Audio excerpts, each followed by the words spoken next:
Hey guys, so um this is gonna be my first video playing IC-Carddass by Bandai. So I've been playing the game for quite a while now.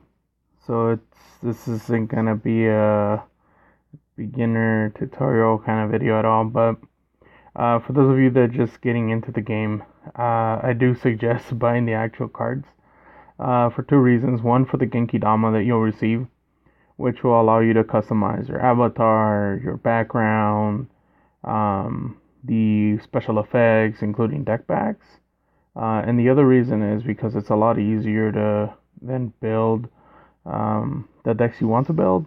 Ultimately, Bandai's goal is to make a fun game that you can play without having to spend a whole lot of money. So, with that being the case, if you're in the US and you're buying boxes, look for set 1, look for set 2. As set 3 starts getting cheaper because of set 4, start picking up set 3, and so on and so forth.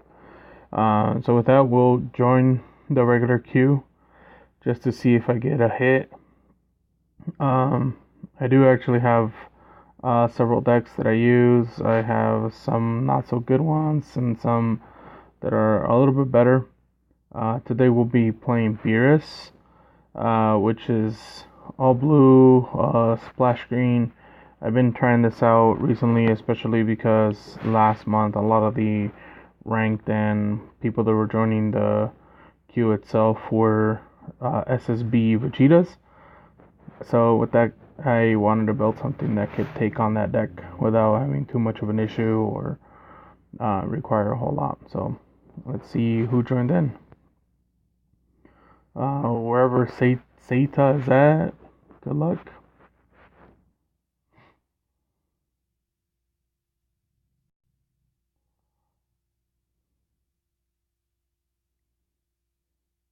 Opening hand, I'm obviously going to throw back King Kai, North Kai, because I want to pull him out through Prime Kai, which I already have in hand, and I'll keep the Piccolo, just because he could be useful right now in the early game. Mid to late game, he becomes a lot less useful. So we just want to make sure that we get as much out of him as we can possibly get. Let's see. We are against Piccolo. I will pass. I'll actually open up the stats for this Piccolo in a bit because I want to see what it does.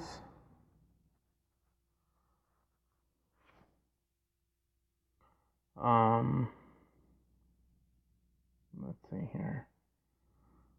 So let's see, this Piccolo. Okay, so I believe this is the event Piccolo that either taps or takes out characters on flip, but fortunately Bandai has the translations ready to go.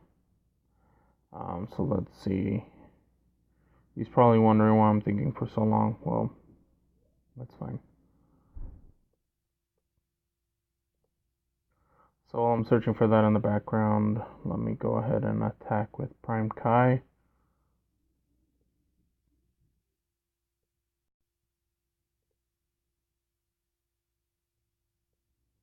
And this is one of the best possible situations we can get here with this Prime Kai, because we literally paid nothing for him and have a 35k.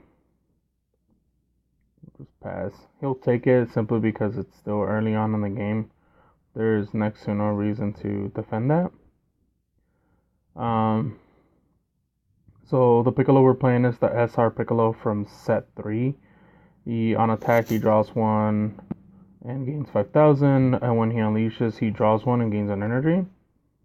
And then on his flip, when he unleashes, place 1 card from the top of your deck into your life area. Then shuffle all your life cards. So he's going to gain 1 life back, which is not a problem, especially because he flips on 3. So he'll flip on 3, go back to 4, The differential here is not that big of a deal. I actually don't mind that he gains 1, since my deck isn't looking at doing a quick kill like most of the SSB Vegetas, or even some of the Gokus that are currently out there that attack twice in a turn. Instead, I'm trying to build up for a much bigger turn where I get to do multiple attacks, as opposed to one big turn where I only do about 3 to 4. I'm looking more for 5 to 7 attacks in a turn. The other ability that he has is place 2 of your energy cards into the drop area. KO any number of cards in your opponent's battle area, provided that the total of all those cards is 3 or lower. 1 card with, and then obviously when he has his attack skill, when he attacks, he gets to draw a card for attacking my leader. But the positive out of this is that technically it takes 2 energy to kill off one of my 3s or above.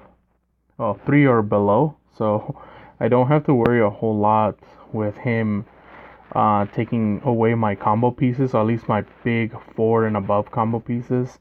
Instead, it's just he's going to target Prime Kai, he's going to target Quakes, which if he's going to spend that much for Quake, it's not that big of a deal. Unfortunately, it does mean that I have to be a little careful, because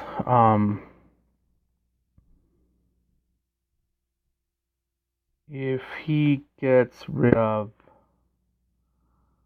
let's see, yeah, if he gets rid of my defense shield, which is what I'm trying to do here, then it's not gonna be all that fun for me. So let's go ahead and do high. Let's go ahead and pitch Piccolo.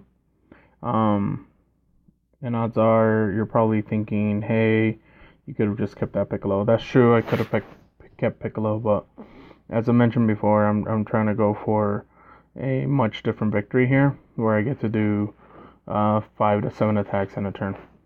So with that being the case, I don't mind if he flips and then he puts Grand Kai into my energy zone. That's perfectly fine.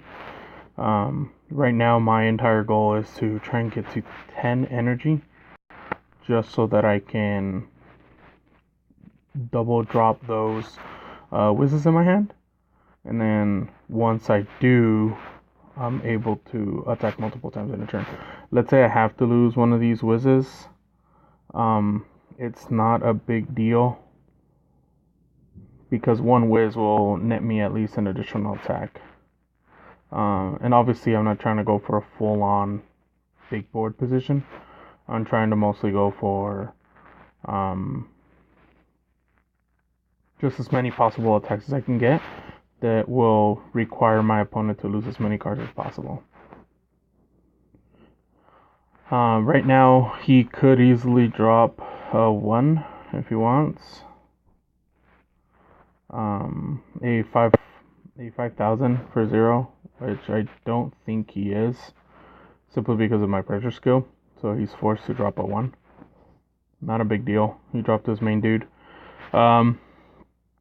At this point, as long as I can defend against any other attacks and I don't die, then I'm good to go. It doesn't matter if Piccolo hits me or not. That'll just resolve itself on its own. So more than likely, he will take out my Prime Kai through effect. I'll be at 5. I'm gonna lose my 0. I'm gonna lose my 1, 6, 7. So unfortunately, I'll be at 8 energy. Which kind of sucks for me, but it is what it is.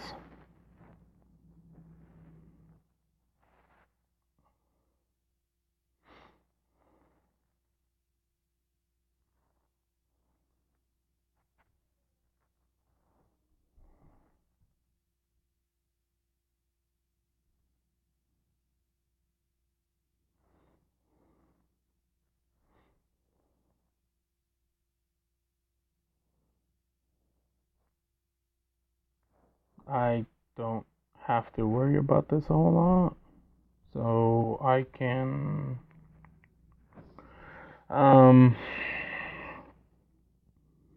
I can actually drop the 0.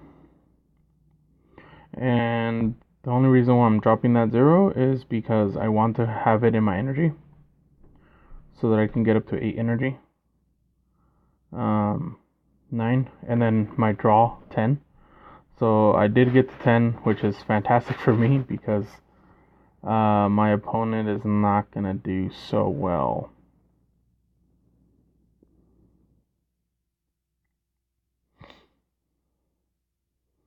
So this is the first time I'm doing this particular combo, and I hope it pays off because I'm being left with 0 energy moving forward.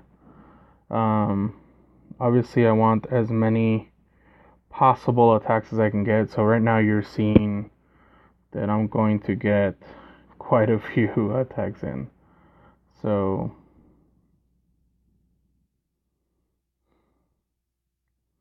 so at this point I want to play this Wiz no matter what, and I'm going to activate his ability.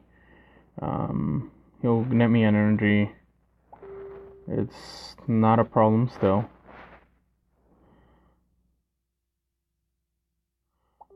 That's Devin. He's probably talking about another game. So let's go with Beerus. Force Beerus to try and take as many cards from his hand as possible. My opponent's probably going to be fine with this, especially if they do not know what these Wizzes are going to do in the next moment, so it's not a big deal. The idea here is, can I get 4 attacks and have all 4 of them stick?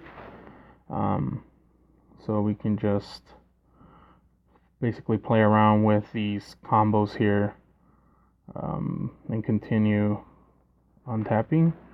So we want to do yes, we want to discard, we will untap.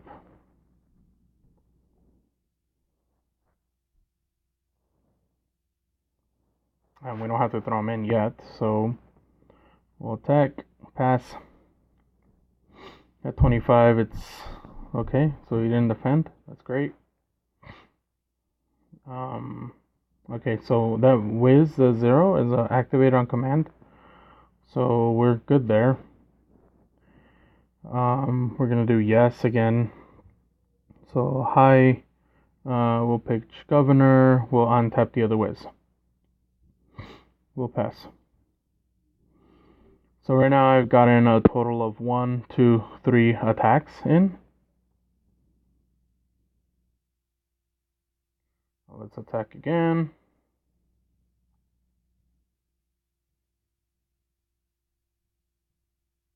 Hi. Untap. This is attack number 4.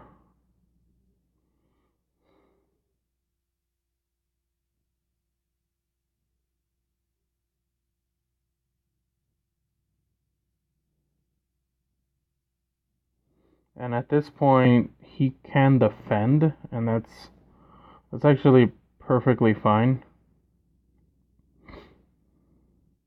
if he wants to. Let's do high again. Let's untap Wiz. And let's pass priority. So he should start defending rather easily. I'm not going to do it again. Instead, this time what I'm going to do is attack and force him to defend for 27.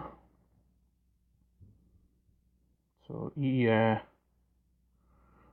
defend for 27. This is going to allow me to at least block 3 attacks if possible, because he's not going to take care of these Wizzes.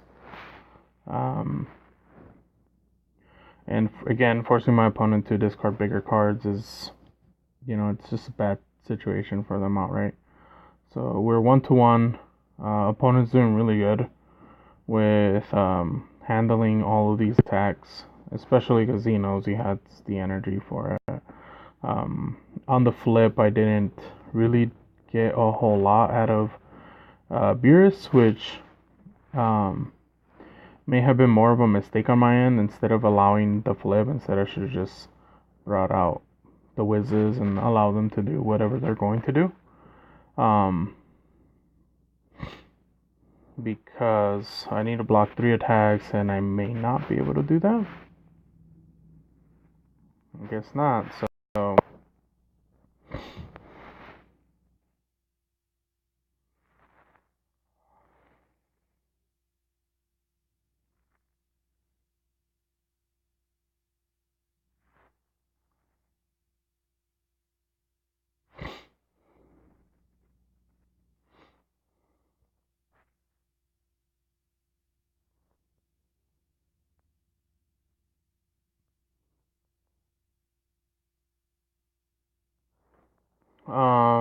I'm not surprised at this at all, because assuming my opponent has a 15 in his hand, he could probably win.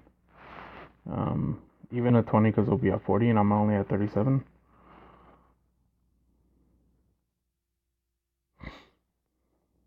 Yeah, I called it.